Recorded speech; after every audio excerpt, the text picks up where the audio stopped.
Welcome back to Las Vegas. It's Alex Belfield talking to two of my favourite people who have created some of the world's most popular music. Frankie Valli, how are you? I'm fine. How are you? Bob Gaudio, how are you? How are you? Good. Nice to see you again. Do you know why you're smart? You created music that was relevant 30 years ago, and it's still here, and it's still being played, and it's still contemporary. How have you managed that? Probably a lot of prayers and lighting candles and stuff like that. I'm not sure I'd call it smart, as maybe lucky. Look, it's who knows. We've been very fortunate with films and commercials, and the songs, the usage of the songs over the years has been perfect. You know, it doesn't hurt to be the lead-off song in Dirty Dancing. Are you trying to say that our career was all about playing cards and gambling? Well, I think, yeah, it's always a gamble, isn't it? Listen, it's really nice to talk to you, and here we are in Las Vegas. You're celebrating the second anniversary of your musical Jersey Boys, and it's gone down a storm here, and it's wonderful in London. It wasn't necessarily going to be, was it? Well, it was really tremendous, especially the fact that the London cast is probably one of the most brilliant of all of them. I truly enjoyed them immensely, and I think Bob felt the same way about the London cast. How does it feel to see someone doing you? Ryan is doing his interpretation of me, and he does it incredibly well. He's really a magnificent actor. I've got to ask you the question about you two. Who's the biggest genius, him for his voice or you for the writing? Well, you know, we were just talking about a thing we did in a show that when we played the Copacabana, and the name of it, the piece of special piece of material was "How Do You Write a Hit Song?" and it was about that. My view, Frankie's view, Tommy's view, and so on. So I'm not going to answer that question. Frankie? I take the fifth. And as for the music itself, how do you get a great tune to be remembered and played again and again and again? Because we look at so many of your hits and they're still being played and they're loved. Is there any recipe for that? I think a great song is always a great song. I really think that that's the way it starts. It's to have a hit record, you have to have a hit song. You can have a great production and a great performance and an incredible arrangement. If you don't have a hit song, you're not going to have a hit record. It's really that simple.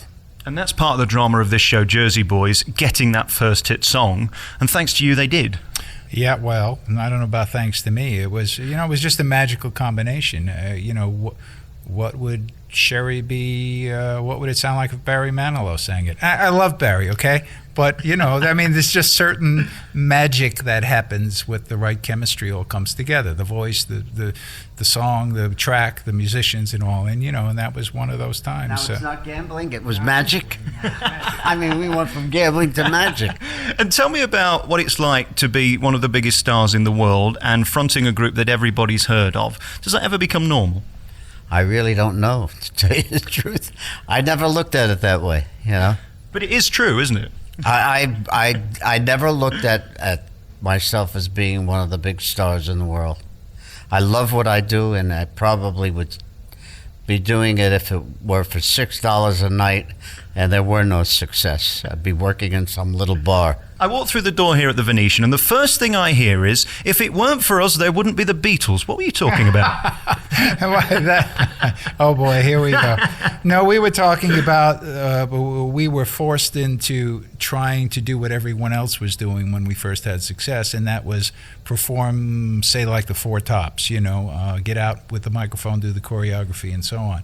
And we tried it one time, and the promoter nearly was annihilated because we just couldn't deal with it. So, but we picked up instruments and started playing. So that was the thing. You know, if it wasn't for us, the Beatles wouldn't have known they should be playing their instruments and not doing choreography. Of course, it's a joke. Hopefully a better one than it sounds. It makes a good bit of print, though, doesn't it, for the British newspapers? We created the Beatles. Absolutely, absolutely. Very finally, before we go, I just want to talk to you about your proudest moment and the thing that really made you think we've made it. What has been the lasting memory of show business? There must be so many, but just a highlight.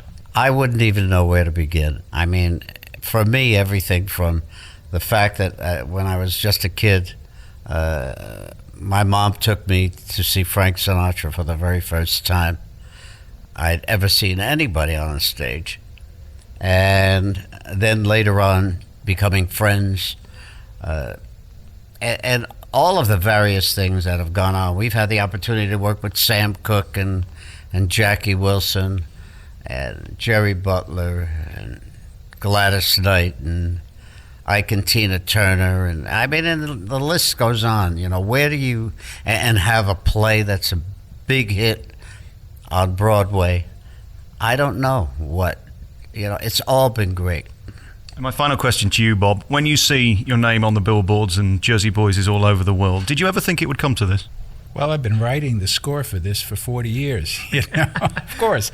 No, you know something, I wanted to answer the same question you asked Frankie, because the biggest treat for me was winning the Tony Award for Jersey Boys, and then the Olivier Award. Now, boy, how much better does it get?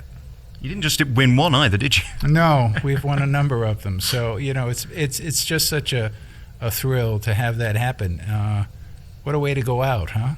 Well, all I'd like to say is that Bob and my relationship has lasted longer than any of my marriages or his. Combined? And it all started with a handshake.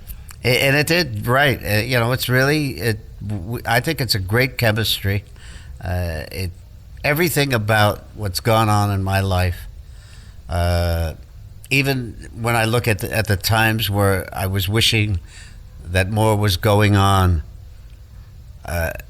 when it went full cycle, it developed into something that I never, ever would have ever imagined in my life.